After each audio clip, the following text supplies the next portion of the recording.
Just before this episode, here's how you can get more from Never a Truer Word. If you're listening to this podcast on Spotify, you can subscribe to this channel to get early access to the weekly analysis episodes, video episodes so you can see the statements as I analyse them, and exclusive content too.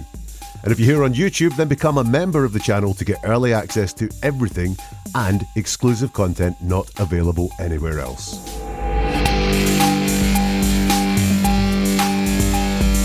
Hello and welcome to Never a Truer Word, where we look at the words that people choose to use to see if they're telling the truth, the whole truth, and nothing but the truth. And in this episode, we're going to look at the guy that supposedly blew up the Tesla Cybertruck outside the Trump Hotel in Las Vegas on New Year's Day. An attack supposedly carried out by a guy called Matthew Livelsberger. Did he do it? Maybe we will find that out in this episode as we examine some written communications that allegedly are from him. But are they? Well, that's what we're going to try and work out. So we've got a couple of communications. One of them is an email he allegedly sent to, I think, a podcast host or a YouTuber detailing why he carried out the attacks. The other ones are a couple of communications that have been released by law enforcement. So we're going to dig in to the words, to the statements, like we always do on this channel, and look at, are these authentic communications, first of all? If they are, what was the motivation that Matthew had? Or if they're not authentic, what was the motivation of the person behind writing these fake communications? Is going to be fascinating, because you will learn here how to spot a fake in communications like this, or how to spot something that is real. I think we will have a look and see something that is real. It's going to be a unique and new way of looking at a very current, true crime case. I must thank members of the Never a Truer Word Facebook group, which is where these communications first came to me, and I have lent on a lot of the comments and analysis that have been done in the Facebook group. So thank you to the members there for your comments. I hope you find your favourite ones that you've made in this analysis as we go through these communications word by word, sentence by sentence, paragraph by paragraph. And what are we looking for in all of this? Well, let's look for persuasion, first of all. So if someone wants to persuade us that something is true, i.e. if it's fake, they will try really hard to persuade us. If someone has got a motivation, and maybe it's a false motivation, or so they want to say they're doing something good, but when they know they're doing something bad, they will try and persuade us about how good they are and how noble they are as well. So we're going to have a look at persuasion around the identification of the person and also the motive. We're going to look at ownership as well. How much ownership are in these words? Does the person really own what they're saying? In other words, do they believe what they're saying? And look, if these are supposed manifestos, then we're going to look for past troubles, but also future solutions. If it's a real manifesto, it's I did this to make this change, to change the future. So we'll look at that as well. Are you ready? Then let's have a look at the first communication. It's the one to the podcast.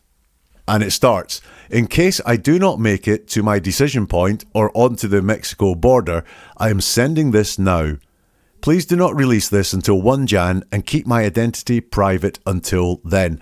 Now, when we write a communication, the very first thing we say is our priority. It's the first thing that we want to get out of our heads. So the writer here, Matthew or whoever has written it, this is their priority, the first thing they want to say, which is this, in case I do not make it to my decision point. So kind of a bit of military lingo in there, and the fact that he wants to get to the Mexican border, do not release my identity.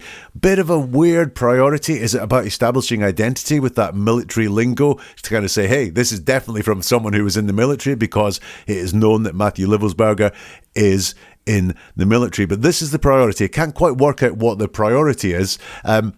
Also, there's no alternative. There's not, if I do make it, then do something else. There's no alternative given in this email as well. It's all focused on the kind of failure, the failure that we know that happened because this person didn't make it to the Mexico border. The other thing around communications is who is the audience. And this is normally set out very, very quickly. You think you get an email and it might have your name at the start of it, or it might be a team you're part of. So it's like, hey guys, or something like that. Other times the audience isn't set out explicitly at the start of a communication. You kind of have to work out who it is. And this is obviously the audience, the intended audience is basically just the person that's receiving the email there, because it's very personal requests to them. That part at the end, please do not release this until 1 Jan and keep my identity private till then. So this is all about identity. So I think potentially I said, is this all about establishing identity at the beginning, which is why they've used the military sort of jargon in there around decision points, and 1 Jan looking like a kind of, well, apparently it's not quite military, that 1 Jan around the date, but it wants to look military. And then it does mention keep my identity private until then. But this is interesting because I think this is a little bit of overkill. Do not release this until 1st of January and keep my identity private until then. Just too much about this is a very secret thing that I'm sharing with only you, and you can only release it on the 1st of January and keep my identity private until then. Overkill there, I think. Then the communication continues. First off, I am not under duress or hostile influence or control. My first car was a 2006 black Ford Mustang V6 for verification. This part starts with first off. But it's not first off, it's the second thing that's been said. The first thing was around all this in case I do not make to my decision point. So interesting there that first off is actually the second thing there. So bit of confusion as we go here. This is maybe first off of the things that I want to get across here. I am not under duress or hostile influence or control. That's the stated priority. Now, I think the priority is actually this convincing of the identity. I'm in the military and my identity is quite secret. I don't want it released until the 1st of January. But the stated priority is saying I am not under duress or hostile influence or control. Again, bit of drama going on here now, isn't there? I'm not under duress or hostile influence or control. My first car was a 2006 black Ford Mustang V6 for verification, is how that continues. Is that any kind of verification? You haven't even told us your name yet. So what are we supposed to do? Find everyone whose first car was a 2006 black Ford Mustang V6 for verification.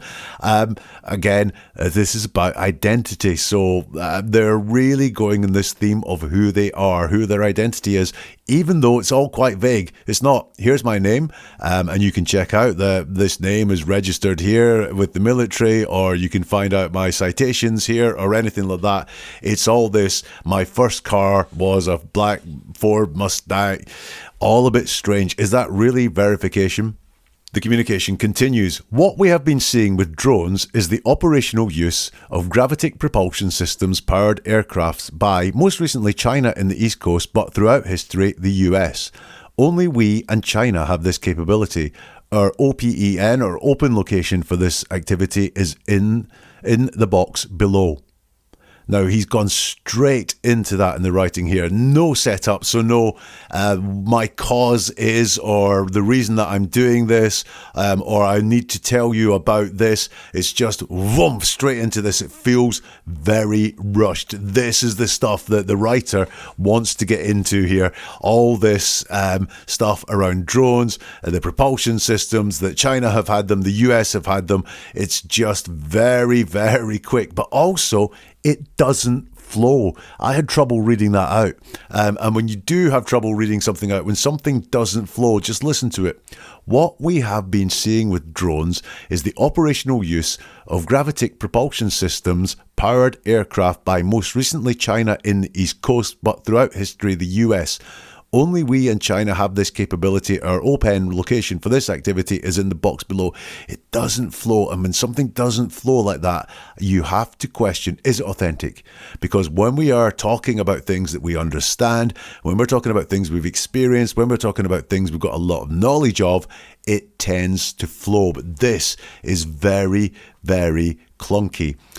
In the Facebook group, someone pointed out as well, they talk about these aircraft being used by, most recently, China in the East Coast, but throughout history, the US now. The phrase we'd expect to hear is on the East Coast. So most recently by China, on the East Coast, but this is in the East Coast. So even was this writer even American, because they are not using the term that you would expect. Now, this doesn't mean, this one word doesn't mean that we've got a fake going on here, but it does suggest to us this is not someone who's really comfortable saying what they are saying. It goes on. China has been launching them from the Atlantic from submarines for years, but this activity recently has picked up. As of now, it is just a show of force, and they are using it similar to how they used the balloon for SIGNT and ISR, which are also part of the integrated comm system. There are dozens of those balloons in the air at any given time. Now, he's given us lots of facts here, but he has not told us how does he know any of this. He's just trotting out things. Could be facts, could be a whole load of bull, but there's nothing solid to back this up. And how do you know this? Why do you know this? What's your experience? There's nothing there to tell us any of that whatsoever. Another one from the Facebook group noticed that the SIGNT and ISR parts of this are in lowercase, whereas later on we will see a whole load of acronyms all in uppercase for some reason. Interesting oversight, interesting mix. Was it all written by one person, or was it written by two people? Because certainly they are using the uppercase acronyms absolutely everywhere, apart from here where they are both in lowercase. There's mentions again for China. There's mentions for launching them from the Atlantic. I think that's either the balloons or the drones. And talk about balloons again. Just count the talking points that are there. The things that get some people going crazy on social media. The strength of China, the balloons, the drones. These are things that get a lot of people talking a lot on social media. No inside knowledge though, is there in that? You know, I know that China has been suspected of launching drones on the east coast of America. I certainly know a lot about the balloon from China. So lots of these very famous talking points, but maybe no inside knowledge. More from this communication now. The so what is because of the speed and stealth of these unmanned AC, which I think stands for aircraft. They are the most dangerous threat to national security that has ever existed. They basically have an unlimited payload capacity and can park it over the WH, which I think is White House, park it over the WH if they wanted. It's checkmate.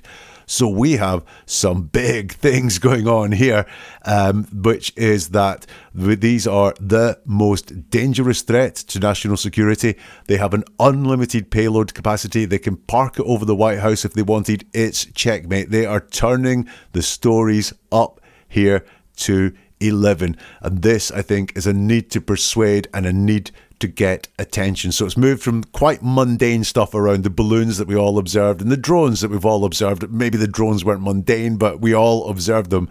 And now they've turned it up to 11 by saying it's the most dangerous threat to national security. There's unlimited payload capacity, which can be parked over the White House. It's checkmate, i.e. it's basically over. I think here we've got this need to persuade and to get our attention with what is being said. By the way, they basically have an unlimited payload capacity. Basically means they don't. It means close to, but they do not have an unlimited payload capacity. It is admitted there. Only basically have that. The US needs to give the history of this, it continues. How are we employing it and weaponizing it? How China is employing them and what the way forward is. China is poised to attack anywhere in the East Coast. Now, we've got that repetition of in the East Coast, not on the East Coast again. But by the way, now we're getting to the nitty-gritty of what is going on here. Because remember, it was the biggest threat ever to national security. And with this biggest threat ever to national security, what is this person demanding? Give us the history. So we've got this huge threat to national security, and the US needs to give the history of this, how we are employing it and weaponizing it, and how China is employing them and what the way forward is. I'm starting to get the vibe now of this is someone who has followed a lot of the drone stories, the balloon stories, maybe even got a bit worried about it. And I'm not going to call this person a conspiracy theorist, because I think there are lots of people interested in this, lots of open-minded people going, what is going on here? There are some crazy people that look at these things as well. But I'm not going to say this person is that. But what they're wanting is the history. This is someone who has paid a lot of attention to a lot of these stories and wants to know what's going on. And their demand is, tell us what's going on. I'm really interested in these drones. I'm really interested in these balloons. Tell us what is going on. Put it this way. This is not why you blow yourself and your Tesla Cybertruck up outside a hotel on New Year's Day just to get some history of drones and balloons. It continues. I've been followed for over a week now from likely Homeland or FBI, and they're looking to move on me and unlikely going to let me cross into Mexico, but won't because they know I am armed and have a massive VBIED. I've been trying to maintain a very visible profile and have kept my phone, and they are definitely digitally tracking me. So, this is a guy who says that he's got all this inside information on the drones in China and where they're coming from and what they're capable of doing and how they all work and the fact that the US does the exact same thing, but can't determine who's following him. It's just likely Homeland or FBI. Really? Credibility is getting a little bit thin on this email now. Also, that they are unlikely going to let me cross into Mexico, but won't, because they know I am armed. So are they unlikely going to let me? So unlikely to let me into Mexico, but won't let me into Mexico. Well, that's even more than unlikely, isn't it? Because they know I am armed and have a massive VBID. Again, it's just not hanging together here. When things don't hang together, is that because it's lies, basically? Lies are hard to tell. Lies are hard to be consistent with our language, exactly like what we've going on there. Are you unlikely to get to Mexico, or are you not going to be allowed into Mexico because you are armed? Also, if you're armed, then that really isn't going to affect Homeland or FBI. They've met armed people before, so I'm not entirely sure what is going on there. Again, this doesn't feel like someone with extensive military knowledge at all. He says, I've been trying to maintain a very visible profile. This is the guy that said, keep my identity private until the 1st of January. So in some ways, he doesn't mind that people know where he is, who he is, even if that is law enforcement. But he wants his identity kept private till the 1st of Jan. We've got a contradiction there. Again, contradiction, something that I think just ebbs away at any credibility that this has. We've got a long passage here. I have knowledge of this program and also war crimes that were covered up during the airstrikes in the Nimruz province in Afghanistan in 2019 by the admin, DOD, DEA and CIA. I conducted targeting for these strikes of over 125 buildings. 65 were struck because of CIVCAS that killed hundreds of civilians in a single day. USFORA continued strikes after spotting civilians on initial ISR. It was supposed to take 6 minutes and scramble all aircraft in CENTCQM. The UN basically called these war crimes, but the administration made them disappear. I was part of that cover-up with USFORA and agent of the DEA, so I don't know if my abduction attempt is related to either. I worked with Jen Miller's 10 staff on this as well as the response to Balag Mugrab. AOB/S commander at the time can validate this. Wow, quite a lot there. You'll notice, if you can see it, that all the acronyms are in uppercase, unlike those other military ones that we saw earlier. Is this the work of two different people, or is this some copying and pasting going on? I don't know. That passage starts off by saying, I have knowledge of this program. Which program? Because they spoke about two programs earlier, China's program and the US program, and actually two programs of China, because there was the one around the drones and there's one around the balloons as well. But all of a sudden, this is boiled down to this program. And they say, I have knowledge of this program and also war crimes that were covered up during airstrikes. So this is, I have knowledge of war crimes that were covered up during airstrikes, which is kind of interesting, because actually, do you have knowledge of these war crimes? Are you part of them? Because you were saying you were part of them. You conducted targeting for these strikes, and I was part of that cover-up with USFORA.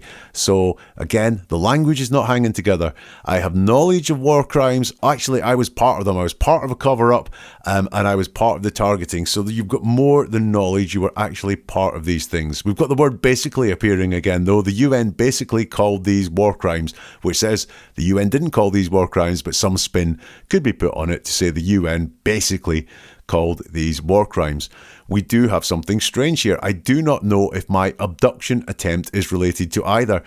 Doesn't say what abduction attempt they are talking about. They have said they're being followed by likely Homeland or FBI, but they haven't said that they've tried to be abducted. This is just, boom, come out of nowhere. And then we've got all this verification again about the AOBS commander at the time can validate this. Again, according to someone who is familiar with this, a lot of this is public knowledge. So again, we're getting nothing unique from this. We're getting no inside information from this at all. Certainly nothing that is verifiable. And the communication finishes with, you need to elevate this to the media so we avoid a world war because this is a mutually assured destruction situation. For vetting, my LinkedIn is Matt Berg or Matthew Livelsberger. An active duty 18Z out of my 110, my profile is public. I have an active TSSCI with the USAP access. Lots of acronyms in there. So that's part there starts, you need to elevate this to the media so we avoid a world war because this is a mutually assured destruction situation. How? How does elevating this to the media stop a world war happening? You know, the media have been aware of wars before. The media are aware of lots of things and it hasn't really stopped any of these things happening. So how is this going to stop the war? Again, I've just got this thought that this is the person who thinks they know a lot more about drones and balloons and so on and just really wants to make a bit of a mark for this. The next part. For vetting, my LinkedIn is Matt Berg or Matthew Livelsberger. That's vetting? You're giving a LinkedIn name? You'll notice that the person doesn't even say, I am Matt Berg or I am Matthew Livelsberger. They say, my LinkedIn is this. That's like me writing an email saying that I'm Bill Gates and going, for vetting, my LinkedIn is Bill Gates. This does not prove anything. That is not vetting. But once more, it is all about identity. So that's the first communication, the one that went to the podcast. So where am I at with that one? Well, what I thought was really interesting, and this came from the Facebook group, was the order that the identity is revealed. Instead of coming right out and saying, hey, it's Matthew, it's done like this. It's the first car. It's the military lingo. It's then some of the personal experience that this person says they've had. Then it's their LinkedIn profile, and their name is kind of implicit in the middle of that LinkedIn profile, but they never ever say, I am this person. And the theory being there that they are very, very guarded around saying something that is a lie, because we often all are. They are just throwing things out there to say, hey, I'm that person. What's missing from there? Nothing, not one thing in that whole communication about the specifics of the attack. Nothing about blowing up a Cybertruck, nothing about where it happened, nothing about what the attack was supposed to achieve either. There was lots of, this is what I want to happen, but there was no, I hope I've made my point now by doing this, and what should happen next is, now I've got your attention. Nothing like that whatsoever. So my conclusion on that email sent to the podcast, that it's really, really messy. There's no verifiable info in there whatsoever. There's this identity crisis going on where they really are just trying too hard to persuade us that they are that person. I know that here's my first car, here's some personal experiences, all stuff which could be quite easily found out. And it just goes too large. This unlimited payload over the White House, the world war that is coming there, it's all trying too hard, as I think we'll see when we look at the next communication. And I do want you to notice as well that all of that is focused on the past, bar the fact that they want to find out the history in the future. If that makes any sort of sense whatsoever, it's all focused on the past. So was it him? Was it Matthew Livelsberger that sent that or wrote that? There is not anywhere near enough in there to say it was. In fact, I think there's a lot of indications that it wasn't, that it's someone trying to persuade us that they are him, and a lot of it comes through as inauthentic. So was it him? I'd say on chances it's not him that wrote that. Still to come, we're going to have a look at the communications that were released by law enforcement, some fascinating fascinating things in there. If you are enjoying this, then you might want to check out some more analysis of people that are in the news, including Jay-Z, Diddy. They are all on this channel if you look for extra episodes talking of manifestos. Luigi Mangione, the guy accused of killing the United Healthcare CEO, broke down his manifesto as well. What was really going on with him when he allegedly did that attack. You can find that on this channel as well. If you want more episodes like this, as soon as they drop, then hit subscribe on YouTube or hit follow on Spotify, and you will get them just as soon as a new one comes out. If you want to go even faster than that, you can become a channel member on YouTube or a subscriber on Spotify, and you will get them before anyone else. You'll also get bonus exclusive episodes too.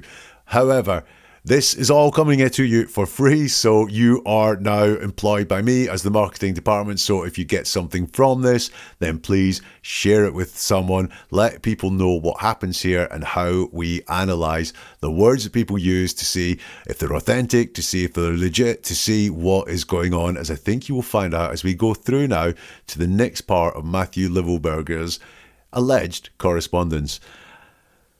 Here's one of them in full. Fellow service members, veterans, and all Americans, time to wake up. We are being led by weak and feckless leadership who only serve to enrich themselves. Military and vets move on DC starting now. Militias facilitate and augment this activity. Occupy every major road along Fed buildings and the campus of Fed buildings by the hundreds of thousands. Lock the highways around down with semis right after everybody gets in. Hold until the purge is complete. Try peaceful means first, but be prepared to fight to get the Dems out of the Fed government and military by any means necessary. They must all go, and a hard reset must occur for our country to avoid collapse. MSG Matt Livelsberger, 18Z, 10th Special Forces Group. Now that feels a lot more authentic to me than the first communication that we looked at. It's much more direct, it's much more straightforward, a lot less jargon as well, trying to persuade us this is someone in the forces. They start off with fellow service members, veterans, and all Americans, time to wake up. So the audience is defined for us. Remember I said very often in an email, for example, the audience is stated at the very beginning. And what we have here is the audience is fellow service members, veterans, and all Americans. And then we have the priority, time to wake up as well, crisp and clear. Unlike that first email where I was looking at it going, well, what is the priority? What are you saying? What is the audience? Who are you talking to? Here, it's very, very clear. Look at the order there. We tend to mention the most important things to us first when we list things. So fellow service members, and notice it's fellow service members as well. So this is some feeling there that this is someone joined with fellow service members. Veterans, so we're staying with the forces, and then all Americans. So this really is him talking to primarily service members, veterans, people who have served or people who serve as well. And by the way, all Americans, the last thing that he mentions. He talks about we once. He says, we are being led by weak and feckless leadership who only serve to enrich themselves. So this is in the present tense. So this was happening and being meant at the time that this was written. We are being led by weak and feckless leadership. We includes the letter writer. We does include the person writing this. So he is saying, I'm very present now. I'm with other people, and we are all being led by weak and feckless leadership. And then the person writing this disappears in the future, as if they knew they weren't going to be around anymore, because the rest of it is notes to these military and vets, to the militias, to the people with semis, and all about getting these people out of the federal buildings. But he is not any part of that. It's addressed to other people. He disappears in the future, consistent with what happened, blowing himself up inside a truck outside that hotel. This is, like I said, it's very straightforward. It's not coded. There's just no coding in there. There's no great jargon in there to try and persuade us that this is someone from the 10th Special Forces Group. They actually just say 10th Special Forces Group instead of 1-SB or whatever else was in the other one. And it's not vague at all. It's very clear from that, and it flows as well, but it's very clear from that what the person who wrote this wants at the very least. And it doesn't over-explain. It's very simple about what needs to be done and what the problem is. The problem is we are being led by weak and feckless leadership who only serve to enrich themselves. It doesn't over-explain what the problem is. It states it in big, broad terms. And another little bit of consistency that's there is that it starts off by saying we are being led by weak and feckless leadership. And then towards the end, when it talks about getting rid of the Dems, they must all go and a hard reset must occur. So there's the difference here. Things are weak right now and they want something hard later on. There's another communication which is very much in the same vein. And it starts, we are the United States of America, the best country people ever to exist. But right now we are terminally ill and headed towards collapse. We are crumbling because of a lack of self-respect, morals, or it does say morals, but I think it's morals, and respect for others. Greed and gluttony has consumed us. The top 1% decided long ago they weren't going to bring everyone else with them. You are cattle to them. So we've got the writer here, Matthew supposedly, really joined in with all the people because they're using the joint pronoun we here. We are the United States of America. Right now, we are terminally ill. We are crumbling. So this is someone who really feels that they are feeling these issues right now. The last one talking about these drones, it was all almost conceptual. They were up in the sky. They were all in the East Coast and so on. Whereas this is someone talking from a much more personal point of view right now. But there's a lot of despair I can see here. They talk about right now we are terminally ill and headed towards collapse. We are crumbling because of a lack of self-respect, morals, and respect for others. Look at, again, the ordering in that list. So the most important thing is likely to be first, which is the lack of self-respect. The lack of morals comes next. The lack of respect for others comes at the end. So he is saying we are crumbling because of lack of self-respect. So he's joining himself into that. Does this person have a lack of self-respect, regard for themselves? I think we might find that as we go on through the rest of this email or this missive. They say greed and gluttony has consumed us, which is a really nice analogy of greed consuming us.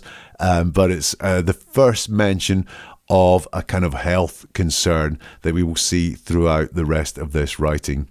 He does set himself apart from everyone at the very end of that section. So while it is we are the United States of America, we are terminally ill, and we are crumbling because lack of self-respect, it finishes with the top 1% decided long ago they weren't going to bring everyone else with them. You are cattle to them. Not we. He doesn't join himself in at that point. He sees himself as apart from the cattle, maybe above the cattle, because he's not he's not saying we are cattle. He is saying you are cattle to them.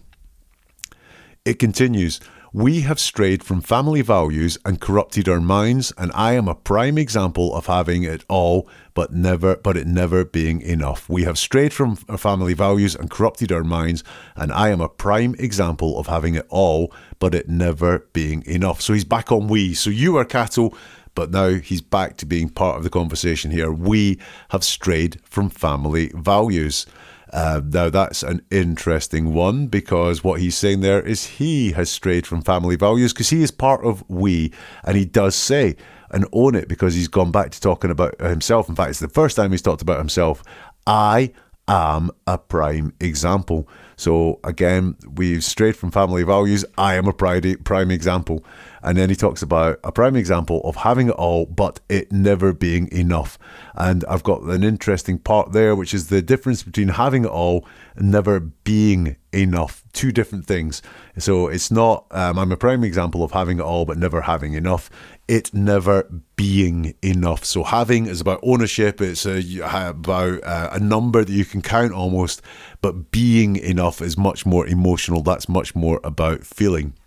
When he talks about all of this, we have strayed from family values, and he's part of we, corrupted our minds, and again it's we have corrupted our minds, so he's part of that. And then he says I, so he's really talking about himself here, and he's signaling he's talking about himself here. I am a prime example of having it all, but it never being enough. Has he let down his family? Does he feel like he's let down his family?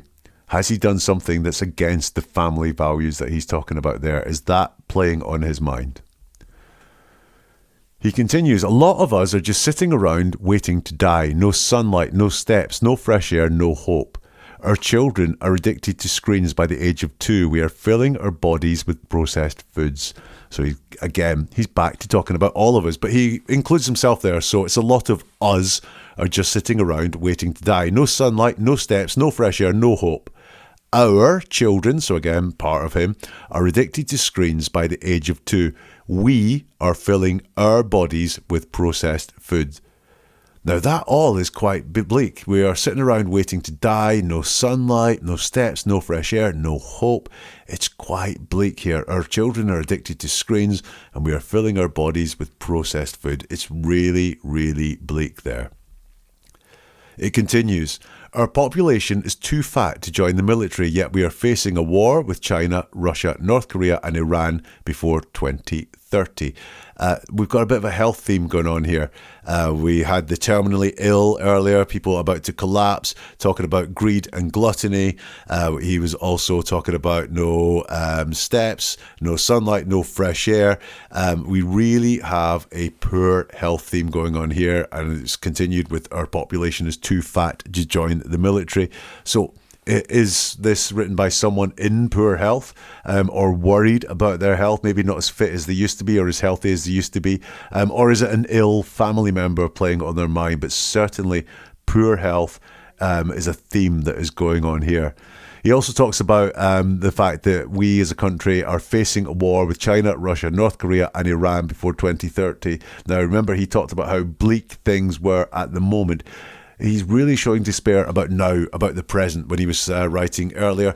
Right now, he's writing about the future, so 2030, and we're facing wars. He's got despair about the future in this part as well. That, I can't diagnose, but that is very much sounds to me like depression. Someone who is gloomy and despondent about what's happening right now in their life and has very little hope or a lot of worry or a lot of anxiety about the future. The writer continues, we must take these actions if we are going to make it past the next few years in one piece.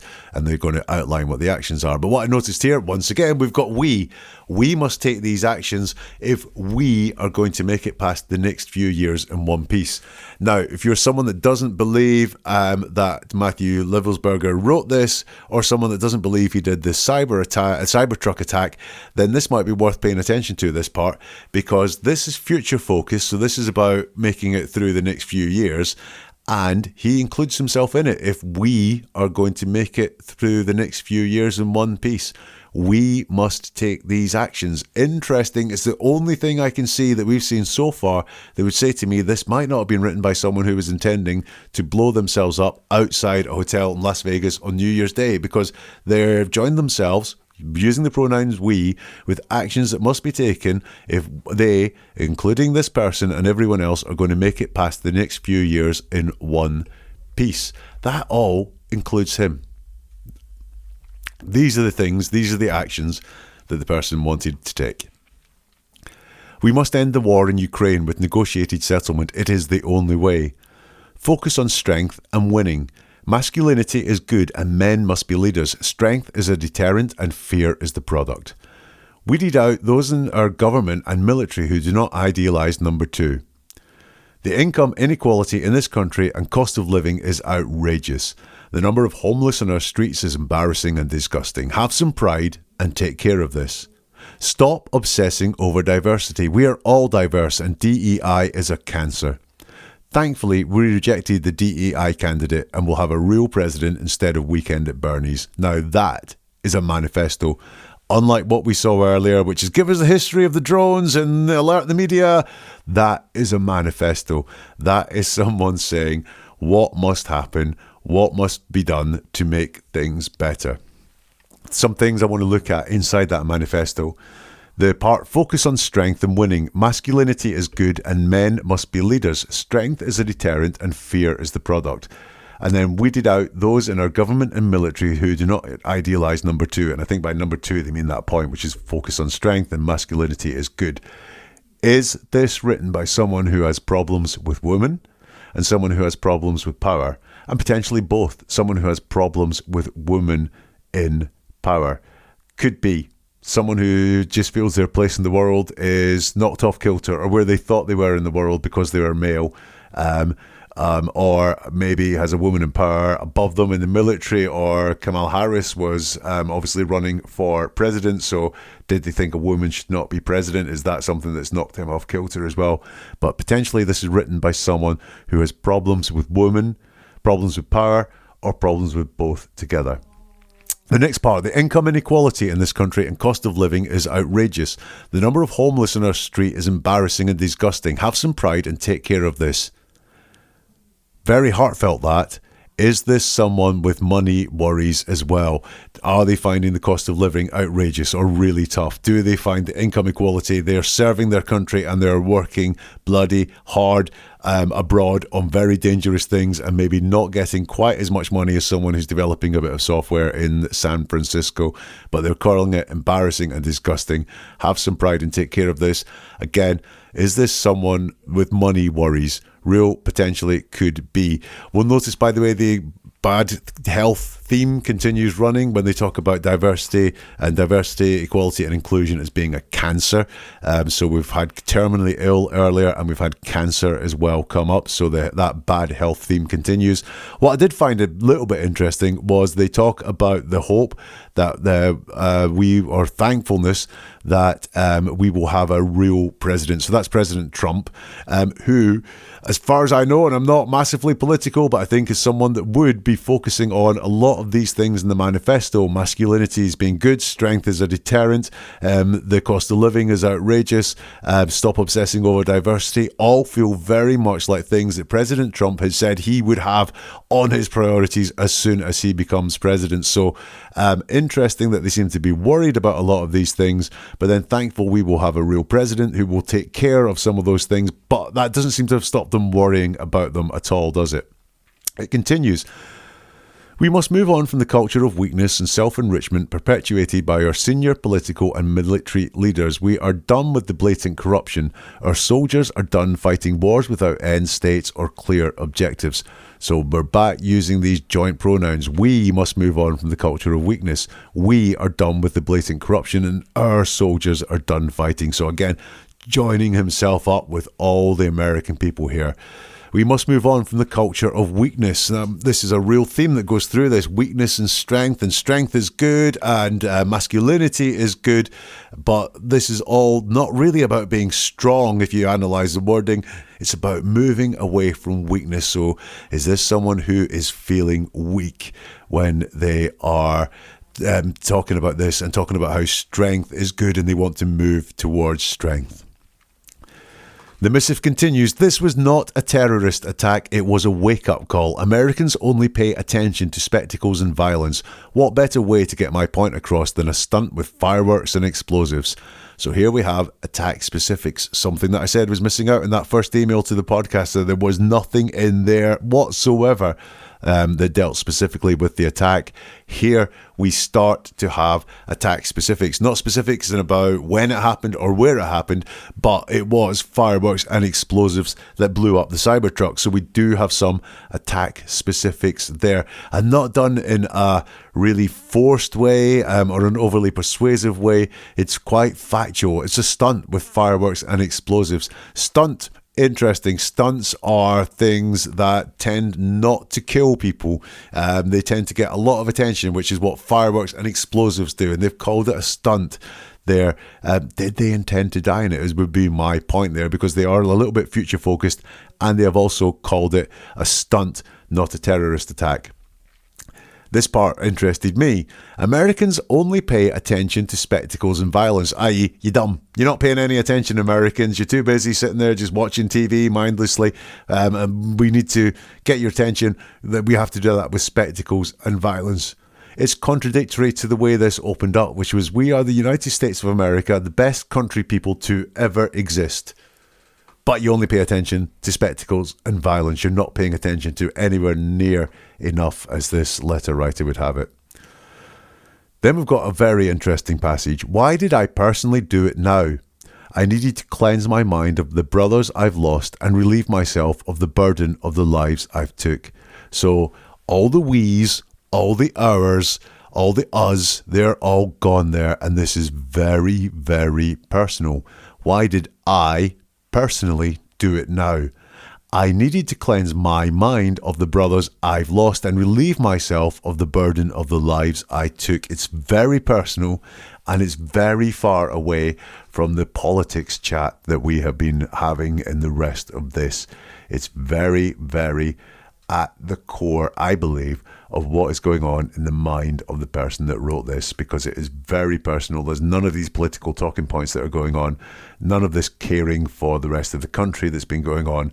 It's all about some very personal things that would be very large in the mind of the person who has lost a lot of brothers and feels a burden for the lives that they took. And it finishes: consider this last sunset of 24 and my actions the end of our sickness and a new chapter of health for our people. Rally around Trump, Musk, Kennedy, and ride this wave to the highest hegemony for all Americans. We are second to none. And it finishes with the familiar theme: sickness and health. Consider this last sunset of 24 and my actions the end of our sickness and a new chapter of health for our people. So it's very consistent all the way through. So let's look at the differences that we have in those two bits of communication. So the email to the podcaster, and then I've called these missives that law enforcement released because I don't really know if they were emails, documents, notes, whatever they were. The differences between the two of them, because I hope you can see that one and the other, they're all very, very different. So that second lot, there's a very clear call to action. I can still remember what it is they wanted the service members and the vets to do in the first part. And I still remember everything that was wrong with the country from the second part of the missive that law enforcement released. Real better future focus in the second ones as well, about how America could be a better country if it took care of some of its problems, and very clear about what needed to happen. So it was, if this attack happens, the world could be a better place if you just listen to me. I've got your attention through my explosion. Now listen to what I've got to say, and I can tell you how to make America a better place. Lot more future focus. All the internal thoughts that we looked at in this episode are in those second batch of writing, all about how he feels about his country and all about how he feels about himself and what is going on with himself. The second one also mentions the incident. It mentions the attack on Las Vegas on New Year's Day. Definitely a sense that he cares about his country in the second ones as well. So while the first person, they didn't really care about their country, they were just interested in what's going on with China and drones and balloons and something like that. It was a very selfish interest in something that interested them, I think, rather than the other one, which came from someone who really did care about their country. And consistently all the way through those second letters or emails was a dislike of the Democrats, of democratic politics and so on. It was all very consistent all the way through that. So listen, the question we want to know is, was it him? Was this Matthew Livelsberger that wrote that? Well, it all fits.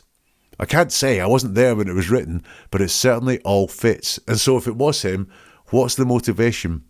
You might say the motivation is to get the Democrats out of the federal buildings and to start having some more strength in our politics in our country. But I'm not so sure, because coded within all of that were repeated mentions of just general issues that affect people in the country, in the world all the time. This was written by someone personally unhappy, mentioning terminal illness and cancer in the country heading towards collapse. I think someone with family issues going on, whether that's one-to-one personal relationship issues on the wider sense of family. Someone, I think, with money issues, I think that came out as well. Someone with mental issues, the burden that they have in their head around knowing so many people that have died and also taking so many lives themselves. Someone with health issues, maybe not health issues personally themselves, but do they have a parent or a close relative with a terminal illness or cancer, because those things came up. And someone who wants significance. They carried this out because They kind of feel like they've had enough of this life and wanted a bit of significance to change things. So was it him? I think this was, whether it was Matthew Livelsberger or not, I think that could very well have been written by the person that exploded the Tesla Cybertruck outside the hotel in Las Vegas on New Year's Day. And the motivation, while they might want to say they were doing it to make America a better place, I think this was someone dreadfully unhappy at the time that they wrote that with their place in life. What do you think? Do let me know. You can get in touch on neveratruerword.com, because there you will find all the details of how to get in touch on social media. You'll also find more episodes like this if you want to get them on podcast or video format around the analysing the words of people in the news. And you can sign up for the newsletter as well. And also I've mentioned the Facebook group who helped out a lot with this analysis. You can find out how to join that as well at neveratruerword.com. We'll see you soon for something new from Never a Truer Word.